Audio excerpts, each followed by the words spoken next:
ಸುಖವ ಕಂಡವನು, ಮಮತೆ ಬಂಧನ ಕಳಚಿ ಬಲು ದೂರ ನಿಂತವನು, ಮನವ ನೋಯಿಸದಾತ, 100 ನೋಮನು ಸಹಿಸಿ ನಗುತ್ತಲಿರುವಾತ, ತನ್ನದೆನ್ನುವುದೆಲ್ಲ ಮರೆತು ನಿಂತವ ಆತ, ಎಲ್ಲಿರಲಿ ಹೇಗಿರಲಿ ಎಲ್ಲರಿಗೆ ಅವನೊಬ್ಬ ಮುದ್ದುರಾಮ. ಅದುವೇ ಪರಮಪೂಜ್ಯ ಶ್ರೀಮದ್ ಜಗದ್ಗುರು ಶಂಕರಾಚಾರ್ಯ ಶ್ರೀ ಶ್ರೀ ರಾಘವೇಶ್ವರ ಭಾರತಿ ದಿವ್ಯನಾಮ.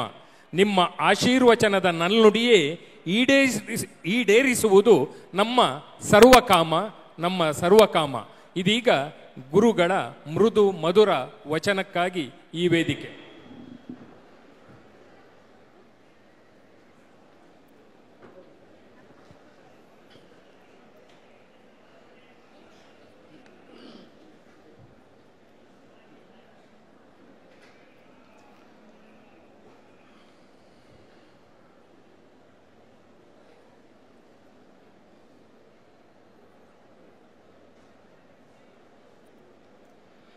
ಹರೇ ರಾಮ.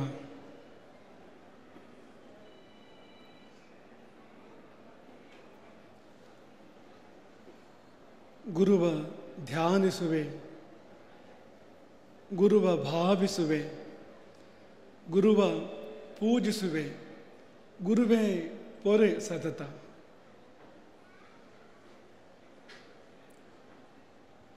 ಕರುಣ ರಸದ ಕೋಡಿ ಬರಿವ ಕಟಾಕ್ಷದ ಪರತತ್ವ ವರೂಪವ ಆಲಾಪದ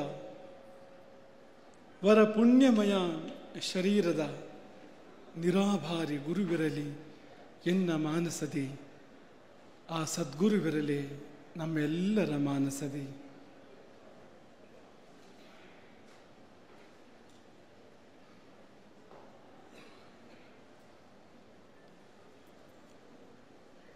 ಆರಂಭದಲ್ಲಿ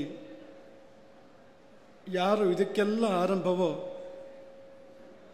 ಆ ಪರತತ್ವವನ್ನು ನೆನೆದು ನಮ್ಮ ಸಂಸ್ಕೃತಿಗೆ, ನಮ್ಮ ಸದಾಚಾರಗಳಿಗೆ, ನಮ್ಮ ಜ್ಞಾನ ಭಂಡಾರಕ್ಕೆ ಯಾರು ಆರಂಭವೋ ಅಂಥ ಬ್ರಹ್ಮರ್ಷಿಗಳನ್ನು ನೆನೆದು ತೃತೀಯ ವಿಶ್ವ ಹವ್ಯಕ ಸಮ್ಮೇಳನದ ಉದ್ಘಾಟನಾ ಕಾರ್ಯಕ್ರಮದ ಅಂಗವಾಗಿ ಆಶೀರ್ವಾದದ ಕೆಲವು ನುಡಿಗಳನ್ನು ಆಡಬಯಸ್ತೇವೆ. ಅದ್ಭುತವಾದ ದೃಶ್ಯ ಕಣ್ಮುಂದೆ ಇದೆ. ಇದನ್ನು ಒಂದೇ ವಾಕ್ಯದಲ್ಲಿ ವರ್ಣನೆ ಮಾಡೋದಾದರೆ, ಸಮಾಜ ಪುರುಷ ಎದ್ದು ಕುಳಿತಿದ್ದಾನೆ. ಹವ್ಯಕ ಸಮಾಜ ಪುರುಷ ಎದ್ದು ಕುಳಿತಿದ್ದಾನೆ. ಯಾವುದೋ ಮೂಲೆಯಿಂದ ಈ ಸಮಾಜದ ಬಂಧು ಭಗಿನಿಯರು ಧಾವಿಸಿ ಇದ್ದ ಕಡೆಗೆ ಬಂದಿದ್ದಾರೆ. ಬರಲಾಗದವರು ಅನೇಕರು ಅವರ ಹೃದಯಗಳನ್ನು ಅವರು ಇಲ್ಲಿಗೆ ಕಳುಹಿಸಿಕೊಟ್ಟಿದ್ದಾರೆ. ಅವರ ಹೃದಯಗಳು ಇಲ್ಲಿವೆ. ಇಲ್ಲಿ ಕಂಡಷ್ಟೇ ಸಂಖ್ಯೆ ಅಲ್ಲ, ಬರುವ ಮನಸ್ಸಿರುವವರ, ಆದರೆ ಬರಲಾಗದವರ ಸಂಖ್ಯೆ ಕೂಡ ತುಂಬ ದೊಡ್ಡದೇ ಇದೆ. ಇದೊಂದು ಸಮುದ್ರ. ಸಮುದ್ರಕ್ಕೆ ಇನ್ನೊಂದು ಪರ್ಯಾಯ ನಾಮ ರತ್ನಾಕರ ಅಂತ. ಸಮುದ್ರ ಅಂದರೆ ಯಾವುದು? ಎಲ್ಲಿ ಬಗೆ ಬಗೆಯ ರತ್ನಗಳು ಲಭ್ಯ ಆಗ್ತವೋ, ಅನರ್ಘ್ಯ ರತ್ನಗಳು, ಅದು ಸಮುದ್ರ. ಈ ಸಮುದ್ರದಲ್ಲಿ ಅನೇಕ ರತ್ನಗಳಿದ್ದಾವೆ. ಅನೇಕ ರತ್ನಗಳು ಸಾಲು ಅಂತಹ ಒಂದು ಹೆಮ್ಮೆಯ ಸಮಾಜದ ಒಂದು ಸಮ್ಮೇಳನ 3ನೇ ಬಾರಿಗೆ ಸಂಘಟಿತವಾಗ್ತಾ ಇದೆ. ಸಮ್ಮೇಳನ ಅಂದರೆ ಏನು? ಈಗ ಹವ್ಯಕ ಸಮ್ಮೇಳನ ಇರ್ಬೋದು, ಇನ್ನು ಯಾವುದೇ ಸಮ್ಮೇಳನ ಇರ್ಬೋದು. ಸಮ್ಮೇಳನ ಅನ್ನೋದನ್ನು ನಾವು ಹೇಗೆ ಅರ್ಥೈಸ್ಕೊಳ್ಬಹುದು ಅಂದರೆ, ಅದನ್ನು ಹೀಗೆ ಹೇಳ್ಬೋದು: ನಾನು ಸತ್ತು ನಾವು ಹುಟ್ಟುವುದು. ಎಲ್ಲಿ ನಾನು ಸಾಯ್ತದೆ, ನಾವು ಹುಟ್ಟುತ್ತದೆ, ಅದೇ ಸಮ್ಮೇಳನ.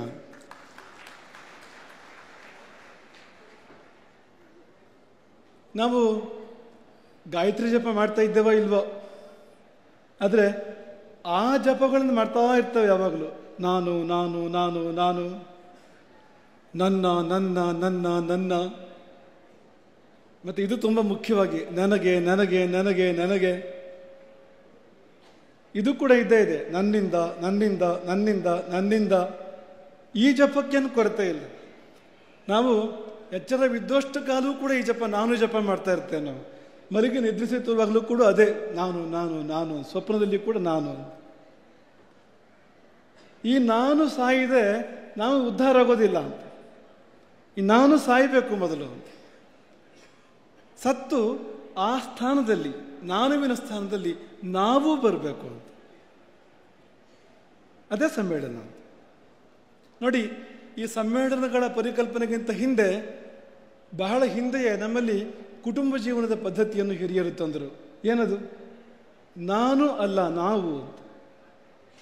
ನೀವು ಪಶ್ಚಿಮದ ಜಗತ್ತಿಗೆ ಹೋದರೆ ನಾನು ನಾನು ನಾನು ತುಂಬ, ಅಲ್ಲಿ ಒಂದು ಕೌನ್ಸಲಿಂಗಿಗೆ ಹೋದರೆ ಈ ನಾನು ನಾನುವನ್ನೇ ಉಪದೇಶ ಮಾಡ್ತಾರೆ ಅಲ್ಲಿಯೂ ಕೂಡ ಅಂತ. ಮತ್ತಷ್ಟು ವಿಘಟನೆಗಳಾಗ್ತಾ ಹೋಗ್ತವೆ ಅಂತ. ಆದರೆ ನಮ್ಮಲ್ಲಿ ಕುಟುಂಬ ಜೀವನದ ಪದ್ಧತಿ ಇದೆ. ಆ ಪದ್ಧತಿಯಿಂದ ಏನು ಅಂದರೆ, ಒಂದು ಮನೆಯೊಳಗೆ ಅಜ್ಜ ಅಜ್ಜಿ, ಅಪ್ಪ ಅಮ್ಮ, ಚಿಕ್ಕಪ್ಪ ಚಿಕ್ಕಮ್ಮಂದಿರು, ಅಣ್ಣ ತಮ್ಮಂದಿರು, ಅಕ್ಕ ತಂಗಿಯರು.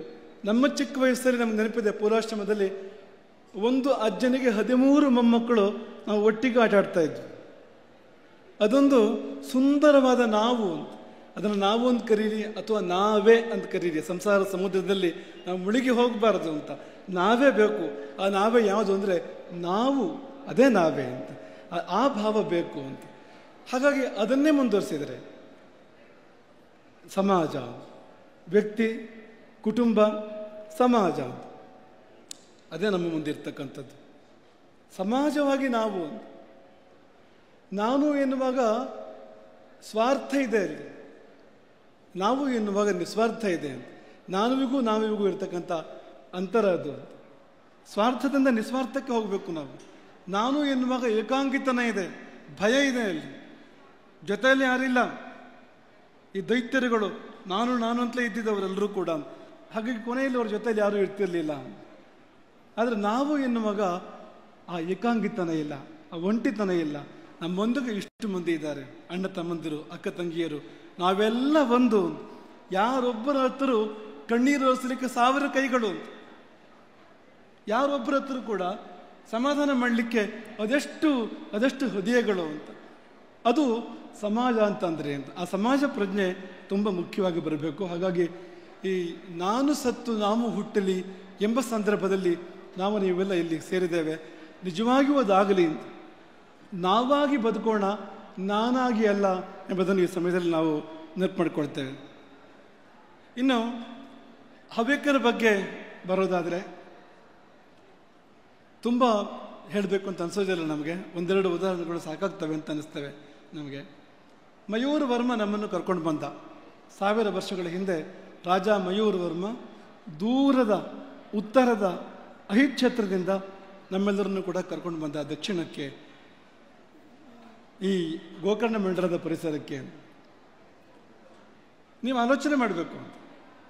ಹಾಗಾದರೆ ಇಲ್ಲಿ ಜನಾಂಗಗಳು ಇರಲಿಲ್ವ ಸುತ್ತಮುತ್ತ ಆ ಕಾಲದಲ್ಲಿ? ಅಲ್ಲಿವರೆಗೆ ಹೋಗಬೇಕಾ? ಆಯಿತು, ಬ್ರಾಹ್ಮಣ ಜನಾಂಗವೇ ಉತ್ತಮ ಬ್ರಾಹ್ಮಣರು ಬೇಕು ಅಂತ ಆದರೂ ಕೂಡ ಇಲ್ಲಿಂದ ಅಹಿಚ್ಛತ್ರದ ಮಧ್ಯದಲ್ಲಿ, ಎಲ್ಲಿಂದ? ಉತ್ತರ ಕನ್ನಡದಿಂದ, ಹೈಗುಂದದಿಂದ ಅಂತ ಅಂದ್ಕೊಳ್ಳಿ ನೀವು ಬೇಕಿದ್ರೆ. ಅಲ್ಲಿಂದ ಅಹಿಚ್ಛತ್ರದ ಮಧ್ಯದಲ್ಲಿ ಎಲ್ಲೂ ಒಳ್ಳೆ ಬ್ರಾಹ್ಮಣರು ಸಿಗಲಿಲ್ವ ಅವನಿಗೆ? ಇದು ಏನನ್ನು ಸೂಚಿಸ್ತದೆ ಅಂತ? ಇದು ಏನನ್ನು ಸೂಚಿಸ್ತದೆ ಅಂದರೆ ಈ ಜನಾಂಗ ಸರ್ವೋತ್ತಮ ಜನಾಂಗ ಅನ್ನೋದನ್ನು ತೋರಿಸುತ್ತೆ ಇದು ಅಂತ. ಅಂದಿನ ಕಾಲದಲ್ಲಿ ದೇಶದ ಸರ್ವೋತ್ಕೃಷ್ಟ ಜನಾಂಗ, ಬರೇ ಬ್ರಾಹ್ಮಣರಲ್ಲಿ ಮಾತ್ರ ಅಂತಲ್ಲ, ಒಟ್ಟಾರೆಯಾಗಿ ತೆಗೆದುಕೊಂಡರೂ ಕೂಡ ಇಡೀ ದೇಶದಲ್ಲಿ ಸರ್ವೋತ್ಕೃಷ್ಟ ಜನಾಂಗ. ಇಲ್ಲದೇ ಇದ್ದರೆ ಅದು ಎಂಥ ಒಂದು ಪ್ರಯತ್ನ ಅದು ಅಂತ. ಎಲ್ಲಿಯ ಕರ್ನಾಟಕದ ಉತ್ತರ ಕನ್ನಡ, ಎಲ್ಲಿಯ ಉತ್ತರ ಪ್ರದೇಶದ ಅಹಿಚ್ಛತ್ರ, ಇಲ್ಲಿಂದ ಅಲ್ಲಿಗೆ ಡಾಕ್ಟರ್ ಗಿರಿಧರ ಆರಂಭದಲ್ಲಿ ಹೇಳಿದ ಹಾಗೆ ಅದೆಲ್ಲ ಸೋಷಿಯಲ್ ಮೀಡಿಯಾ ಇಲ್ಲದೆ ಇರುವ ಕಾಲ, ಫೋನ್ ಇಲ್ಲದೆ ಇರೋ ಕಾಲ, ಈ ಥರದ ವಾಹನಗಳಿಲ್ಲದೆ ಇರುವಂಥ ಕಾಲದಲ್ಲಿ ಅಲ್ಲಿಗೆ ಹೋಗಿ ಒಂದು ಬ್ರಾಹ್ಮಣ ಕುಟುಂಬಗಳನ್ನು ಅಲ್ಲಿಂದ ಇಲ್ಲಿ ಕರ್ಕೊಂಡು ಬರಬೇಕು ಅಂದರೆ ನಾವು ಏನು ತಳಿಯಾಗಿರಬೇಕು ಅಂತ, ಎಂಥ ತಳಿಯಾಗಿರಬೇಕು ನಾವು ಅಂತ, ಎಂಥ ಉತ್ಕೃಷ್ಟ ಜನಾಂಗ ಆಗಿರಬೇಕು ಅಂತ, ಇದನ್ನು ನಾವು ಆಲೋಚನೆ ಮಾಡಬೇಕು ಅಂತ. ಒಂದೇ ಮಾತಲ್ಲಿ ಹೇಳೋದಾದರೆ ಅಂದಿನ ಕಾಲದ ದೇಶದ ಸರ್ವೋತ್ತಮ ಜನಾಂಗ, ಸರ್ವೋತ್ತಮ ಜನಸಮುದಾಯ ಅದಾಗಿತ್ತು ಅನ್ನೋದನ್ನು ನಾವು ಕಂಠೋಕ್ತವಾಗಿ, ಘಂಟಾಘೋಷವಾಗಿ ಸಾರಬಹುದು ಅಂತ ಹೆಮ್ಮೆ, ಹಿರಿತನ ಇದೆ ನಮಗೆ. ಇವತ್ತಿಗೂ ಹಾಗೇ ಇದೆ ಅದು. ಇವತ್ತಿಗೂ ಈಗ ತಾನೇ ಒಂದು ಚೀಟಿ ಓದ್ತಾ ಇದ್ವು. ಕನ್ನಡ ಪತ್ರಿಕೋದ್ಯಮ ಹವ್ಯಕಮಯ ಅಂತ ಒಂದು ಚೀಟಿ. ಈಗಾಗಲೇ ಈ ಬಗ್ಗೆ ಮಾತುಗಳು ಬಂದಿದ್ದಾವೆ. ವಿಶ್ವವಾಣಿ ವಿಶ್ವೇಶ್ವರ ಭಟ್ ನಮ್ಮ ಜೊತೆ, ನಮ್ಮ ಪಕ್ಕದಲ್ಲೇ ಇದ್ದಾರೆ, ಇಲ್ಲೇ ಇದ್ದಾರೆ, ಯಾವಾಗಲೂ ಜೊತೆಗಿರುವಂಥವ್ರು. ಪ್ರಜಾವಾಣಿ ರವೀಂದ್ರ ಭಟ್, ವಿಜಯವಾಣಿ ರವಿಶಂಕರ್ ಭಟ್, ಸಂಯುಕ್ತ ಕರ್ನಾಟಕ ಮಹಾಬಲೇಶ್ವರ ಭಟ್, ಹೊಸದಿಗಂತ ವಿನಾಯಕ್ ಭಟ್ ನಮ್ಮಿದ್ರೆ ಇಲ್ಲೇ ಮೊದಲನೇ ಸಾಲಲ್ಲಿ ನೋಡ್ತಾ ಇದ್ದೇವೆ. ಕನ್ನಡಪ್ರಭ ರವಿ ಹೆಗಡೆ. ಏನಿದು ಅಂತ, ಈ ಕರ್ನಾಟಕ ರಾಜ್ಯದಲ್ಲಿ 6 ಕೋಟಿಗಿಂತ ಹೆಚ್ಚು ಜನ ಇದ್ದಾರೆ ನೋಡಿ ಅಂತ. ಈ 6 ಕೋಟಿಗಿಂತ ಹೆಚ್ಚು ಜನರಲ್ಲಿ ಈ 6-8 ಮುಖ್ಯ ಪತ್ರಗಳಿಗೆ ಸಂಪಾದಕರಾಗಲಿಕ್ಕೆ ಬೇರೆ ಯಾರೂ ಸಿಗಲಿಲ್ವಾ? ಬೇರೆ ಯಾರೂ ಇಲ್ವಾ? ನಮಗೇನು ಮೀಸಲಾತಿ ಇಲ್ಲ, ಪತ್ರಿಕೋದ್ಯಮದಲ್ಲಂತೂ ಮೀಸಲಾತಿ ಇಲ್ಲವೇ ಇಲ್ಲ. ಹಾಗಾಗಿ 0.5% ಅಂತ ಡಾಕ್ಟ್ರು ಹೇಳಿದ್ರು, ಬಹುಶಃ ಅದಕ್ಕಿಂತ ಕಡಿಮೆ ಇರ್ಬೋದು, ಅಷ್ಟು ಕೂಡ ಇರಲಿಕ್ಕಿಲ್ಲ. ಇಂತಹದ್ದೊಂದು ಮೈಕ್ರೋಸ್ಕೋಪಿಕ್ ಮೈನಾರಿಟಿ ಅಂದರೆ ಸುಮ್ಮನೆ ಮೈನಾರಿಟಿ ಕೂಡ ಅಲ್ಲ, ಮೈಕ್ರೋಸ್ಕೋಪಿಕ್ ಮೈನಾರಿಟಿ. ಈ ಸಮುದಾಯದ ಬುದ್ಧಿಮತ್ತ ಎಂಥದ್ದು ಅಂದರೆ ಅದೇ ಇಂಥ ಒಂದು ಈ ರಾಜ್ಯಕ್ಕೆ ದೇಶದ ವಿಶ್ವದ ದರ್ಶನ ಮಾಡಿಸ್ತಕ್ಕಂಥ ಎಲ್ಲ ಮಾಧ್ಯಮಗಳು ಹವ್ಯಕಮಯ ಆಗಬೇಕಾದ್ರೆ ಏನಿರಬೇಕು ಆ ಬುದ್ಧಿ? ಕ್ವಾಂಟಿಟಿ ಮುಖ್ಯ ಅಲ್ಲ, ಕ್ವಾಲಿಟಿ ಮುಖ್ಯ. ಎಷ್ಟು ಸಂಖ್ಯೆ ಅನ್ನೋದು ಗೌಣ, ಅದು ಎಂಥದ್ದು ಅನ್ನೋದು ಮುಖ್ಯ. ಶಂಕರಾಚಾರ್ಯರು ಎಷ್ಟು ವರ್ಷ ಬದುಕಿದ್ರು ಅಂತ ಕೇಳ್ತೇವೆ ನಾವು. ಏನು ಮಾಡಿದ್ರು ಆ ಬದುಕಿದ ಅವಧಿ ಇಲ್ಲ ಅನ್ನೋದನ್ನು ನಾವು ಲೆಕ್ಕ ಹಾಕ್ತೇವೆ ಅಲ್ವಾ? ಕ್ವಾಂಟಿಟಿ ಆಫ್ ಲೈಫ್ ಅಲ್ಲ, ಕ್ವಾಲಿಟಿ ಆಫ್ ಲೈಫ್, ಅದಂತಾನೆ ನೋಡ್ತೇವೆ ನಾವಲ್ಲಿ ಶಂಕರಾಚಾರ್ಯರ ಬದುಕನ್ನು ನೋಡುವಾಗ. ಒಟ್ಟು ಶರೀರದ ತೂಕ ಏನು, ನಮ್ಮ ಮಿದುಳಿನ ತೂಕ ಏನು? ಮಿದುಳು ಅಲ್ಪಸಂಖ್ಯಾತ. ತೂಕದ ದೃಷ್ಟಿಯಿಂದ ತಗೊಂಡ್ರೆ ಎಷ್ಟು ಸೆಲ್ಸ್ ಕೆಲಸ ಮಾಡ್ತಾ ಇರ್ಬೋದು ಬ್ರೈನ್ನಲ್ಲಿ, ಇಡೀ ದೇಹದಲ್ಲಿ ಎಷ್ಟು ಸೆಲ್ಸ್ ಕೆಲಸ ಮಾಡ್ತಾ ಇರ್ಬೋದು, ಆಲೋಚನೆ ಮಾಡಿ ನೀವು. ಹಾಗಾಗಿ ಇಡೀ ನಾಡು ದೇಹ ಇದ್ದಂತೆ ಈ ಹವ್ಯಕರು ಮಿದುಳು ಇದ್ದಂತೆ, ಮಸ್ತಿಷ್ಕ ಇದ್ದಂತೆ ಅನ್ನೋದನ್ನು ಈ ಸಮಯದಲ್ಲಿ ನಾವು ಉಲ್ಲೇಖ ಮಾಡಲಿಕ್ಕೆ ಬಯಸ್ತೇವೆ. ಆದರೆ ನಾವಲ್ಲಿಂದ ಬಹಳ ದೂರ ಹೋಗಿದ್ದೇವೆ. ಮಯೂರ ವರ್ಮ ಕರೆದುಕೊಂಡು ಬಂದಲ್ಲಿಂದ ನಾವು ಬಹಳ ದೂರ ಹೋಗಿದ್ದೇವೆ. ಮಯೂರ ವರ್ಮ ಕರ್ಕೊಂಡು ಬಂದಿದ್ದು ಹೈಗುಂದದ ಪರಿಸರಕ್ಕೆ ನಮ್ಮನ್ನು. ಅಲ್ಲಿಂದ ಬಹಳ ದೂರ ಅಂದರೆ ಅಲ್ಲಿಂದ ನಾವು ಉತ್ತರ ಕನ್ನಡ, ದಕ್ಷಿಣ ಕನ್ನಡ, ಕೊಡಗು, ಶಿವಮೊಗ್ಗ ಈ ಜಿಲ್ಲೆಗಳಿಗೆ ಪಸರಿಸಿದ್ವು. ಕರ್ನಾಟಕ ರಾಜ್ಯದಾದ್ಯಂತ, ಕೇರಳದಲ್ಲಿ ತುಂಬ ಇದೆ ಸಂಖ್ಯೆ, ಅವರಿಗೆ ಕನ್ನಡ ಕೂಡ ಬರೋದಿಲ್ಲ. ಕೆಲವು 1000 ಮಂದಿ ಇದ್ದಾರೆ, 1000 ಕುಟುಂಬಗಳಿದ್ದಾವೆ, ಆದರೆ ಅವರಿಗೆ ಕನ್ನಡವೇ ಬರೋದಿಲ್ಲ, ಇಲ್ಲಿಯ ಸಂಪರ್ಕವೇ ಇಲ್ಲ ಅಂತ ಸ್ಥಿತಿ ಇದೆ. ಅವರೆಲ್ಲ ಎಂಬರಾಂಧ್ರಗಳು, ಪೋತಿಗಳು, ನಂಬೂದ್ರಿಗಳು ಆಗಿದ್ದಾರೆ ಈಗ. ಹಾಗೀಗ ಆ ರಾಜ್ಯಗಳಿಗೆ ಅಲ್ಲಿಂದ ಮುಂದಕ್ಕೆ ದೇಶದಾದ್ಯಂತ ಬೆಂಗಳೂರು, ಮುಂಬೈ, ದಿಲ್ಲಿ, ಇವತ್ತು ಹೊರದೇಶಗಳಲ್ಲಿ, ಎಲ್ಲ ಮುಂದುವರೆದ ದೇಶಗಳಲ್ಲಿ, ಹಿಂದುಳಿದ ದೇಶಗಳಲ್ಲಿ ಕೂಡ, ಆಫ್ರಿಕಾದ ಅನೇಕ ರಾಷ್ಟ್ರಗಳಲ್ಲಿ ನಮ್ಮವರಿದ್ದಾರೆ. ಇಡೀ ಪ್ರಪಂಚಕ್ಕೆ ನಾವು ಪಸರಿಸಿದೆವು. ಮಯೂರವ್ರನ್ನು ಕರೆದುಕೊಂಡು ಬಂದಲ್ಲಿಂದ ನಾವು ಸಾಗಿದ ದೂರ ಬಹಳ. ಹೆಮ್ಮೆಯೂ ಪಟ್ಕೊಳ್ಳಿ, ಸ್ವಲ್ಪ ವಿಷಾದವೂ ಪಟ್ಕೊಳ್ಳಿ. ಅವತ್ತು ನಾವು ಹೇಗಿದ್ದವು, ಅಲ್ಲಿಂದ ಎಷ್ಟು ದೂರ ಬಂದ್ವು. ಮಯೂರ ವರ್ಮ ಇವರು ಉತ್ತಮೋತ್ತಮ ಬ್ರಾಹ್ಮಣರು ಅಂತ ಅಲ್ಲಿಂದ ಕರ್ಕೊಂಡು ಬಂದಲ್ಲ ಈ ಛತ್ರದಿಂದ. ಈಗ ಅದೇ ಮಯೂರ ವರ್ಮ ಬಂದು ನಮ್ಮನ್ನು ನೋಡಿದರೆ ಏನು ಅನ್ನಿಸ್ಬೋದು ಅವನಿಗೆ? ಏನು ಅನ್ನಿಸ್ಬೋದು ಅಂತ. ನಾವೆಲ್ಲಿದ್ದೇವೆ ಇವತ್ತು? ತುಂಬ ದೂರ ಬಂದುಬಿಟ್ಟಿದ್ದೇವೆ. ಹೈಗುಂದ ಒಂದು ದ್ವೀಪ, ಎರಡೂ ಕಡೆಯಿಂದ ಶರಾವತಿ ನದಿ ಹರಿಯುತ್ತದೆ, ಮಧ್ಯೆ ಒಂದು ದ್ವೀಪ ಇದೆ. ಅದು ಹಾಗಿರಲಿಲ್ಲವಂತೆ ಮೊದಲದು. ಒಂದೇ ಕಡೆ ಹೊಳೆ ಹರಿತಾ ಇದ್ದಿದ್ದು, ಶರಾವತಿ ಹರಿತಾ ಇದ್ದಿದ್ದು. ಇನ್ನೊಂದು ಕಡೆ ಹೊಳೆ ಹರಿಯೋ ಹಾಗೆ ರಾಜ ಮಾಡ್ತಾನೆ, ದ್ವೀಪವಾಗಿ ರಾಜ ಕೃತ್ರಿಮವಾಗಿ ಪರಿವರ್ತನೆ ಮಾಡ್ತಾನೆ ಆ ಪ್ರದೇಶವನ್ನು. ಯಾಕೆ ಅಂದರೆ ಮಡಿ, ಶುದ್ಧಿ. ಎಷ್ಟರ ಮಟ್ಟಿಗೆ ಅವತ್ತಿನ ನಮ್ಮ ಪೂರ್ವಜರಿಗೆ ಶುದ್ಧಿ ಇತ್ತು ಅಂದರೆ, ಅರಸು ಬಂದು ನಾವಿರುವ ಪ್ರದೇಶವನ್ನು ದ್ವೀಪ ಮಾಡಿಕೊಡುವಷ್ಟರ ಮಟ್ಟಿಗೆ ಪಾರಿಶುದ್ಧ್ಯ ನಮಗಿತ್ತು ಅವತ್ತು ಅಂತ. ಇವತ್ತಿದೆಯಾ ಅದು? ಇದೆಯಾ ಇವತ್ತು? ನಮ್ಮನ್ನು ನಾವು ಪ್ರಶ್ನೆ ಕೇಳ್ಕೊಳ್ಬೇಕು ಅಂತ. ನಮ್ಮ ಆಚಾರ ವಿಚಾರಗಳು ಏನಾಗಿದೆ, ನಮ್ಮ ನಡೆನುಡಿಗಳು ಏನಾಗಿದೆ, ನಾವು ಏನನ್ನು ತಿಂತಾ ಇದ್ದೇವೆ, ಏನನ್ನು ಕುಡಿತಾ ಇದ್ದೇವೆ, ನಾವು ಏನನ್ನು ಮಾಡ್ತಾ ಇದ್ದೇವೆ, ನಾವು ಎಲ್ಲಿ ಬೆರೀತಾ ಇದ್ದೇವೆ, ನಾವು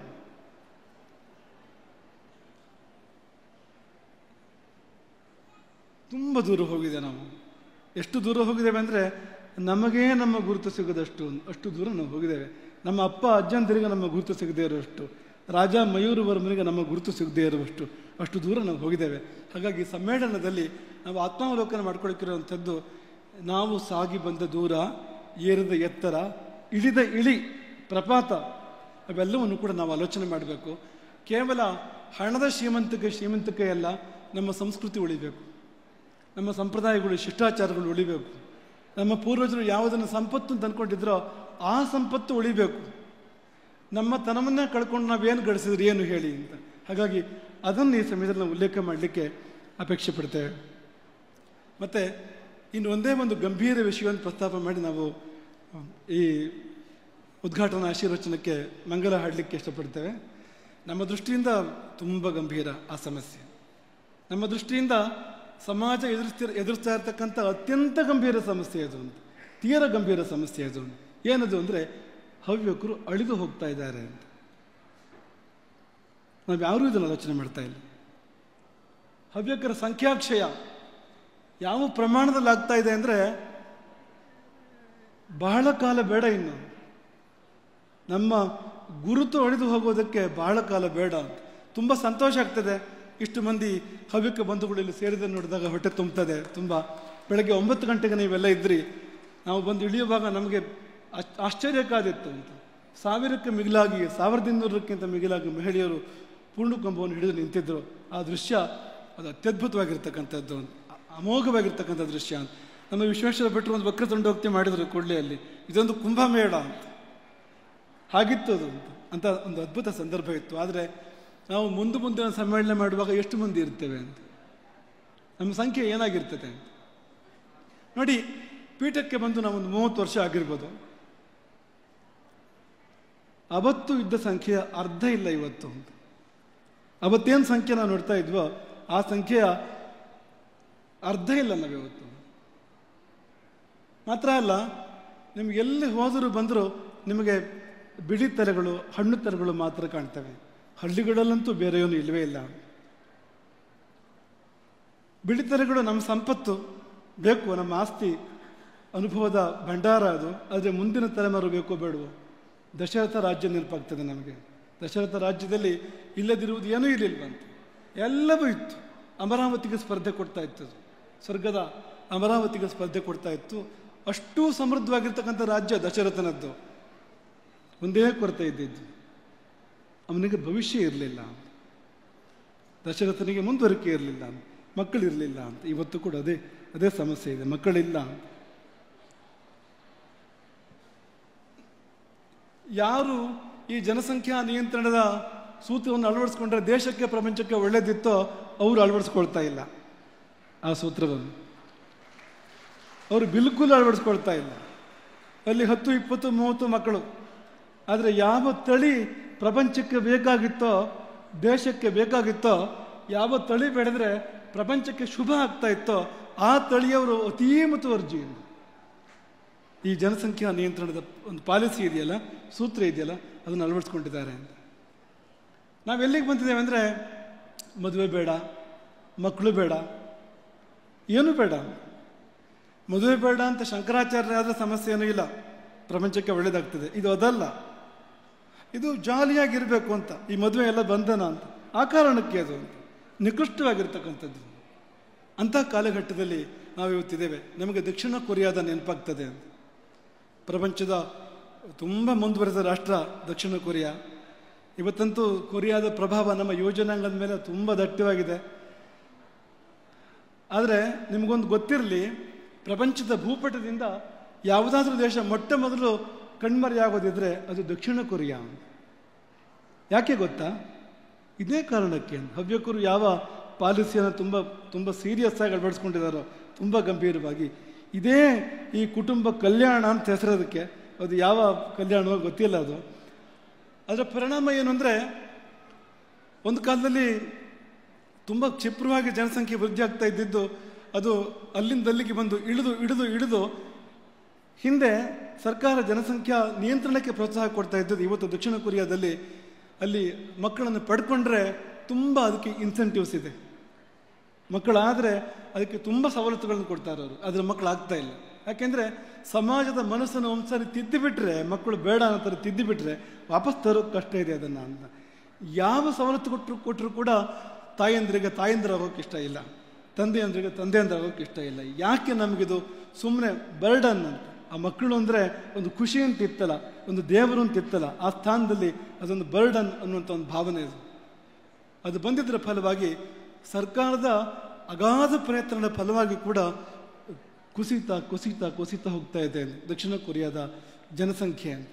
ಹಾಗೆ ಇಲ್ಲೂ ಕೂಡ ಹವ್ಯಕರಲ್ಲಿ ಕೂಡ ಅದೇ ಆಗ್ತಾ ಇರುವಂಥದ್ದು.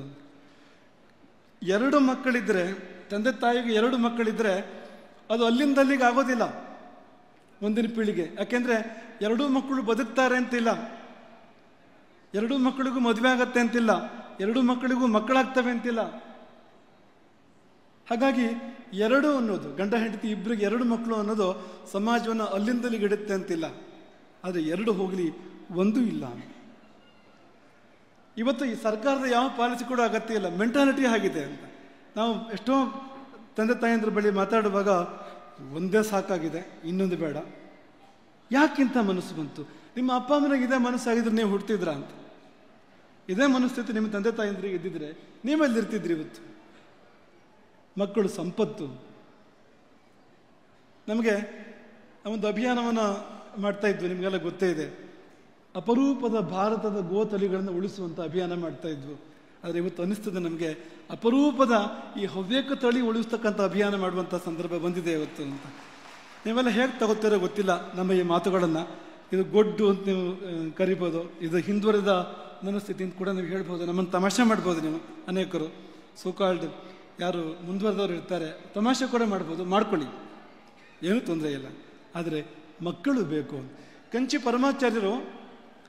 ಪರಮಾಚಾರ್ಯರು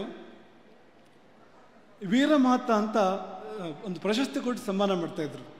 ಅನೇಕ ಮಕ್ಕಳನ್ನು ಹೆತ್ತ ತಾಯಿಗೆ ಕಂಚಿ ಪರಮಾಚಾರ್ಯರು, ನಡೆದಾಡುವ ದೇವರು ಅಂತ ಅವ್ರನ್ನ ಜನ ಕರೀತಾ ಇದ್ರು, ಅವರು ವೀರಮಾತ ಅಂತ ಪ್ರಶಸ್ತಿ ಕೊಟ್ಟು ಸನ್ಮಾನ ಮಾಡ್ತಾಯಿದ್ರು ಕಂಚಿ ಮಠದಲ್ಲಿ. ನಮಗೂ ಅದನ್ನು ಮಾಡೋ ಮನಸ್ಸಿದೆ, ನಮ್ಮ ಮಠದಲ್ಲಿ ನಮಗೂ ಅದನ್ನು ಮಾಡೋ ಮನಸ್ಸಿದೆ. 3 ಮಕ್ಕಳಿದ್ರೆ ನೀವು ಈ ಸನ್ಮಾನಕ್ಕೆ ಅರ್ಹರಾಗ್ತೀರಿ ನಮ್ಮಿಂದ.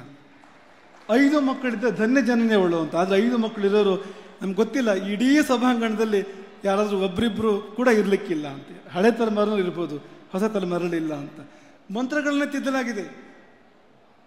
ಬಹು ಪುತ್ರ ಲಾಭಂ ಅನ್ನೋ ಮಂತ್ರದ ಶಬ್ದ ಇದೆಯಲ್ಲ, ಇವತ್ತು ಪುರೋಹಿತರಿಗೆ ಆ ಶಬ್ದ ಹೇಳೋಕೆ ಧೈರ್ಯ ಇಲ್ಲ.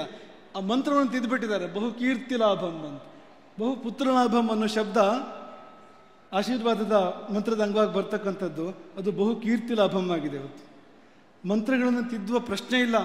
ಈಗ ಅಗ್ನಿಮೇಳೆ ಪುರೋಹಿತನ ಪ್ರಾರಂಭ ಆಗುತ್ತೆ ಋಗ್ವೇದ, ಅದನ್ನು ವನ್ನಿಮೇಳೆ ಅಂತ ಮಾಡೋ ಹಾಗಿಲ್ಲ. ಅದೇ ಅರ್ಥದ ಇನ್ನೊಂದು ಶಬ್ದ ವನ್ನಿ ಅಂತ ಅನ್ನೋದು. ಯಾಕೆಂದರೆ ಅಕ್ಷರ ಹಾಗೇ ಇರಬೇಕು ವೇದ ಅಂತಂದರೆ, ಸ್ವರ ಹಾಗೇ ಇರಬೇಕು, ತಿದ್ದು ಹಾಗಿಲ್ಲ, ವ್ಯತ್ಯಾಸ ಮಾಡೋ ಹಾಗಿಲ್ಲ. ಆದರೆ ಇವತ್ತು ನಮ್ಮ ವೈದಿಕರು ಶಬ್ದವನ್ನೇ ತಿದ್ದಿ ಬಹು ಪುತ್ರ ಲಾಭಂ ಅಂತಿರೋದಲ್ಲಿ ಬಹು ಕೀರ್ತಿ ಲಾಭಂ ಅಂತ ಮಾಡಿದ್ದಾರೆ ಅಂತ. ಯಾಕೆಂದರೆ ನೀವು ಹೇಗಿದ್ದೀರೋ ಅವರು ಹಾಗಿರ್ತಾರೆ ಅಂತ, ಅವರಿಗೆ ಭಯ ಇದೆ ಅಂತ. ಬಹು ಪುತ್ರ ಲಾಭಂ ಆಶೀರ್ವಾದ ಮಾಡೋಕ್ಕೆ ಭಯ ಇದೆ ಅವರಿಗೆ ಅಂತ. ಆದರೆ ನಮಗೆ ಯಾವ ಭಯವೂ ಇಲ್ಲ. ನಾವು ನಿಮ್ಗೆ ಒಂದೇ ಮಾತನ್ನು ಹೇಳಕ್ಕೆ ಇಷ್ಟಪಡ್ತೇವೆ, ನಿಮಗೆ ಮಕ್ಕಳು ಬೇಡವಾದರೆ ಪರವಾಗಿಲ್ಲ, ನೀವು 3ನೇ ಮಗು ಪಡ್ಕೊಳ್ಳಿ. ಆ 3ನೇ ಮಗುವಿನ ಜವಾಬ್ದಾರಿ ರಾಮಚಂದ್ರಾಪುರ ಮಠದ್ದು. 3, 4, 5ನೇ ಮಕ್ಕಳನ್ನ ನೀವು ಪಡ್ಕೊಳ್ಳೋದಾದರೆ, ನೀವು ನಗ್ತಾ ಇದ್ದೀರಿ ಗೊತ್ತು ನಮಗೀಗ. ಆ ಮಕ್ಕಳನ್ನ ಪಡ್ಕೊಳ್ಳೋದಾದರೆ ನಿಮ್ಮ ಮಕ್ಕಳ ವಿದ್ಯಾಭ್ಯಾಸ, ನಿಮ್ಮ ಮಕ್ಕಳ ಉದ್ಯೋಗ, ನಿಮ್ಮ ಮಕ್ಕಳು ಒಂದು ಸ್ಥಿತಿಗೆ ಬರುವಂಥ ಎಲ್ಲವೂ ಕೂಡ ನಿಮ್ಮ ಮಕ್ಕಳಿಗೆ ನಾವೇ ತಾಯಿ ತಂದೆ ಆಗ್ತೇವೆ, ಮಠನೇ ತಾಯಿ ತಂದೆ ಆಗ್ತದೆ. ಮಕ್ಕಳನ್ನು ಪಡ್ಕೊಳ್ಳಿ. ಎಷ್ಟೋ ಮನೆಗಳು ಬಾಗಿಲು ಮುಚ್ಚಿದಾಗ, ನೀವು ಹಳ್ಳಿಗಳಿಗೆ ಹೋದರೆ ಎಷ್ಟೆಷ್ಟೋ ಪರಂಪರೆಗಳು ಮುಗಿದಿದ್ದಾವೆ.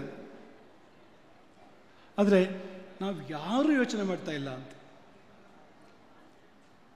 ಯಾರೂ ಯೋಚನೆ ಮಾಡ್ತಾ ಇಲ್ಲ. ಇಡೀ ಸಮಾಜ ಆ ವಿಷಯದಲ್ಲಿ ನಿದ್ರೆ, ಯಾರೂ ಗಮನಿಸ್ತಾ ಇಲ್ಲ ಅಂತ. ಹಾಗಾಗಿ ಈ ಸಮ್ಮೇಳನದಲ್ಲಿ ನಾವು ಇದ್ರ ಬಗ್ಗೆ ಖಂಡಿತವಾಗಿ ಕೂಡ ಚಿಂತನೆ ಮಾಡಬೇಕು. ನಮ್ಮ ಸಂಖ್ಯೆ ಬೇಕು ಅಂತ.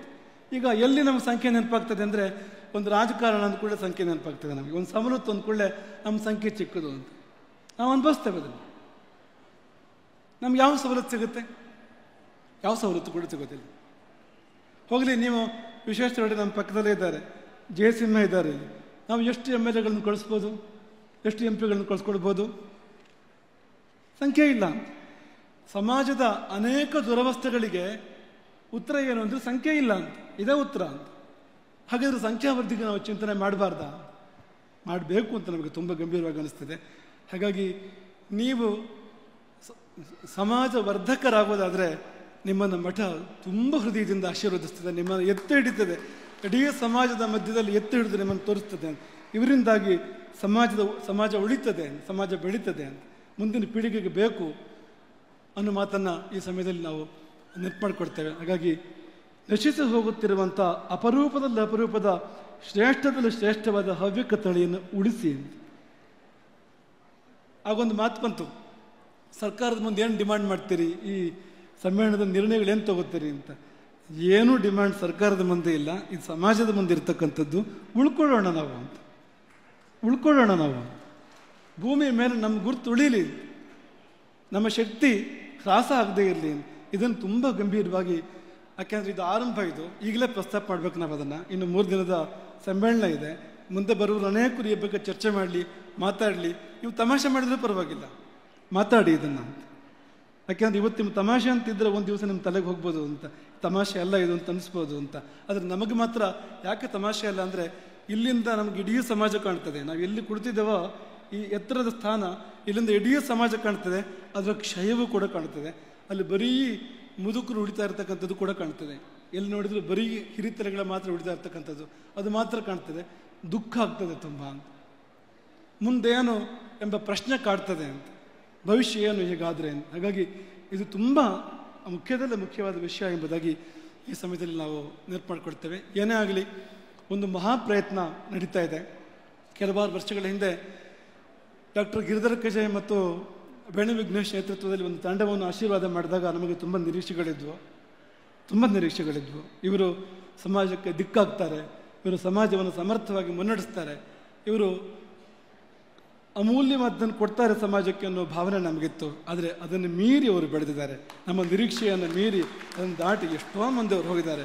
ಈ ಸಮ್ಮೇಳನಗಳು ಅದಕ್ಕೆ ಪ್ರತ್ಯಕ್ಷ ದೃಷ್ಟಾಂತಗಳು ಎಂಬುದಾಗಿ ನಾವು ಹೇಳಲಿಕ್ಕೆ ಇಷ್ಟಪಡ್ತೇವೆ. ಇದರ ಹಿಂದೆ ಅದ್ಭುತವಾಗಿರುವಂಥ ಶ್ರಮ ಇದೆ ಮತ್ತು ಧೈರ್ಯ ಕೂಡ ಇದೆ. ಈ ಸಮ್ಮೇಳನ ಮಾಡಬೇಕಾದ್ರೆ ತುಂಬ ಧೈರ್ಯ ಬೇಕು, ತುಂಬ ಶ್ರಮವೂ ಬೇಕು. ಅವರು ಎಷ್ಟು ನಿದ್ದೆಗೆಟ್ಟರೋ, ಎಷ್ಟು ತ್ಯಾಗ ಮಾಡಿದರೋ, ತಮ್ಮ ಪ್ರೊಫೆಷನನ್ನು ಏನು ತ್ಯಾಗ ಮಾಡಿದರೋ ಅದು ಅವರಿಗೆ ಗೊತ್ತು ಮತ್ತು ಆ ತಂಡಕ್ಕೆ ಗೊತ್ತು ಅಂತ. ಆದರೆ ದೊಡ್ಡ ಪ್ರಯತ್ನವೊಂದನ್ನು ಮಾಡಿದ್ದಾರೆ. ಇಡೀ ಪ್ರಪಂಚದ ಹವ್ಯಕರನ್ನು ಒಂದುಗೂಡಿಸ್ತಕ್ಕಂಥ, ಒಂದು ಮೈದಾನದಲ್ಲಿ ತರ್ತಕ್ಕಂಥ ಮಹಾಪ್ರಯತ್ನವನ್ನು ಮಾಡಿದ್ದಾರೆ. ಅವರಿಗೆ ನಾವು ತುಂಬ ಆಶೀರ್ವಾದ ಮಾಡ್ತೇವೆ. ಎಷ್ಟು ಮಾಡಿದರೂ ಸಾಲದು, ನೀವು ಆಶೀರ್ವಾದ ಮಾಡಿ ಅವರಿಗೆ ಸಾಥ್ ಕೊಡಿ, ಸಮಾಜ ಕಟ್ಟುವಲ್ಲಿ ಸಾಥ್ ಕೊಡಿ, ಜೊತೆಗಿರಿ. ನಿಮ್ಮ ಶಕ್ತಿ ಅವ್ರ ಶಕ್ತಿ ಜೊತೆಗೆ ಸೇರಿದರೆ ಅಸಾಧ್ಯವಾದ್ದನ್ನು, ಅದ್ಭುತವಾದ್ದನ್ನು ಸಾಧನೆ ಮಾಡ್ಬೋದು ಎಂಬುದಾಗಿ ಈ ಸಮಯದಲ್ಲಿ ನೆನಪು ಮಾಡಿಕೊಳ್ತೇವೆ. ಮತ್ತು ಕೊನೆಯಲ್ಲಿ ಎಷ್ಟೇ ಇರಲಿ ಸಂಖ್ಯೆ, ಇದ್ದಷ್ಟು ಮಂದಿ ಒಂದಾಗಿರಲಿ ಮತ್ತು ಸರಿಯಾದ ದಾರಿಯಲ್ಲಿ ಇರಲಿ. ನಾವು ಇದ್ದಷ್ಟು ಮಂದಿ, ಯಾಕೆಂದರೆ ನಮಗಷ್ಟು ಶಕ್ತಿ ಇದೆ. ನಾವು ಒಪಿನಿಯನ್ ಮೇಕರ್ಸ್, ನಿಜ. ಈಗ ನಮ್ಮದೇ ವೋಟ್ ತುಂಬ ಕಡಿಮೆ ಇರ್ಬೋದು, ಆದರೆ ಒಪಿನಿಯನ್ ಫಾರ್ಮ್ ಮಾಡೋಕೆ ಹೊರಟ್ರೆ ಇಡೀ ಸಮಾಜ ಬದಲಾಯಿಸೋ ಚೈತನ್ಯ ನಮಗಿದೆ, ಇಡೀ ಸಮಾಜಕ್ಕೆ ಬುದ್ಧಿಯಾಗಿ ಕೆಲಸ ಮಾಡ್ತಕ್ಕಂಥ ಚೈತನ್ಯ ನಮಗಿದೆ ಅಂತ. ಹಾಗಾಗಿ ಇರುವಷ್ಟು ಮಂದಿ ಒಗ್ಗಟ್ಟಾಗಿರೋಣ ಮತ್ತು ಸರಿದಾರಿಯಲ್ಲಿ, ಯಾವ ದಾರಿಯಲ್ಲಿ ಮಯೂರು ವರ್ಮ ಕರ್ಕೊಂಡು ಬಂದು ನಮ್ಮನ್ನು ಅಹಿಚ್ಛತ್ರದಿಂದ ಹೈಗೊಂದಕ್ಕೆ, ಅಂಥ ಒಳ್ಳೆಯ ಜ್ಞಾನದ ದಾರಿಯಲ್ಲಿ, ತಿಳುವಳಿಕೆಯ ದಾರಿಯಲ್ಲಿ ನಾವೆಲ್ಲರೂ ಸಾಗುವಂತೆ ಆಗಲಿ. ಈ ಸಮ್ಮೇಳನ ಪೂರ್ಣಾರ್ಥದಲ್ಲಿ ಯಶಸ್ವಿಯಾಗಲಿ. ಇಡೀ ಸಮಾಜಕ್ಕೆ ಶಕ್ತಿ ಚೈತನ್ಯ ಇಡೀ ಸಮಾಜವನ್ನು ಒಂದುಗೂಡಿಸ್ತಕ್ಕಂಥ, ಸಮಾಜ ಪುರುಷನನ್ನು ಎಚ್ಚರಗೊಳಿಸ್ತಕ್ಕಂಥ. ಯಾಕೆಂದರೆ ಈ ಹವ್ಯಕ ಸಮಾಜದ ಬಗ್ಗೆ ಆ ಮಾತನ್ನು ಹೇಳ್ಬೋದು. ಮಲಗಿದ್ರೆ ಕುಂಭಕರ್ಣ, ಎದ್ರೆ ಹನುಮಂತ ಅಂತ. ಸಮಾಜ ಹೇಗೆ ಅಂದರೆ ಮಲಗಿದ್ರೆ ಎಚ್ಚರಿಕೆ ಆಗೋದಿಲ್ಲ ಅಂತ ಕುಂಭಕರ್ಣ, ಎದ್ದರೆ ಏನು ಬೇಕಾದ್ರೂ ಸಾಧನೆ ಮಾಡ್ತಾರೆ ಹನುಮಂತ ಅಂತ ಸಮಾಜ ಇದು. ಹಾಗಾಗಿ ಸಮಾಜವನ್ನು ಎಚ್ಚರಗೊಳಿಸ್ತಕ್ಕಂಥ ಕಾರ್ಯದಲ್ಲಿ ಈ ಸಮ್ಮೇಳನ ಪೂರ್ಣವಾಗಿ ಸಫಲವಾಗಲಿ ಎಂಬುದಾಗಿ ಈ ಸಮಯದಲ್ಲಿ ಹಾರೈಸಿ, ನಮ್ಮ ಆರಾಧ್ಯ ದೇವತೆಗಳನ್ನು ಮನಸಾರೆ ಸಂಪ್ರಾರ್ಥಿಸಿ ಈ ಸಮುದಾಯವನ್ನು ಹರಸಿ, ಈ ಸಮುದಾಯವನ್ನು ಶಾಶ್ವತವಾಗಿ ಸುಖವಾಗಿ ಇಡಿ. ಈ ಸಮುದಾಯ ಲೋಕೋಪಕಾರಕವಾದ, ಪ್ರಪಂಚಕ್ಕೆ ಬೆಳಕಾಗ್ತಕ್ಕಂಥ ಸಮುದಾಯವಾಗಿ ಉಳಿದು ಬರಲಿ, ಬೆಳೆದು ಬರಲಿ ಎಂಬುದಾಗಿ ಆ ದೇವತೆಗಳಲ್ಲಿ ಸಂಪ್ರಾರ್ಥಿಸಿ, ಈ ವೇದಿಕೆಯನ್ನು ಅಲಂಕರಿಸಿರ್ತಕ್ಕಂಥ ಎಲ್ಲ ಗಣ್ಯರನ್ನು, ಮಾನ್ಯರನ್ನು, ಯತಿಶ್ರೇಷ್ಠರನ್ನು ಅಭಿನಂದಿಸ್ತೇವೆ. ಎಲ್ಲರಿಗೂ ಒಳಿತಾಗಲಿ, ವಿಶ್ವಕ್ಕೆ ಒಳಿತಾಗಲಿ, ಹವ್ಯಕರಿಗೆ ಒಳಿತಾಗಿ ಅವರ ಮೂಲಕ ವಿಶ್ವಕ್ಕೆಲ್ಲ ಒಳಿತಾಗಲಿ ಎಂಬುದಾಗಿ ಹಾರೈಸ್ತೇವೆ. ಎಲ್ರಿಗೂ ಒಳ್ಳೆಯದಾಗಲಿ ಅಂತ ಪುಣ್ಯ ಆಗ್ತದೆ. ಹರೇ ರಾಮ. ಶ್ರೀ ಗುರುಗಳ ದಿವ್ಯ ಚರಣಕ್ಕೆ ಭಕ್ತಿಯ ಪ್ರಣಾಮಗಳನ್ನು ಸಲ್ಲಿಸುತ್ತಾ ಕನ್ನಡಿಗರ ವಾಣಿ, ಇದು ನಿಮ್ಮ ವಾಣಿ. ಇಂತಹ 10 ಹಲವು ಸುದ್ದಿಗಳಿಗಾಗಿ ಕನ್ನಡಿಗರ ವಾಣಿ ಫೇಸ್ಬುಕ್, ಇನ್ಸ್ಟಾಗ್ರಾಂ, ಯೂಟ್ಯೂಬ್ ಚಾನೆಲ್ ಅನ್ನು ಸಬ್ಸ್ಕ್ರೈಬ್ ಮಾಡಿ.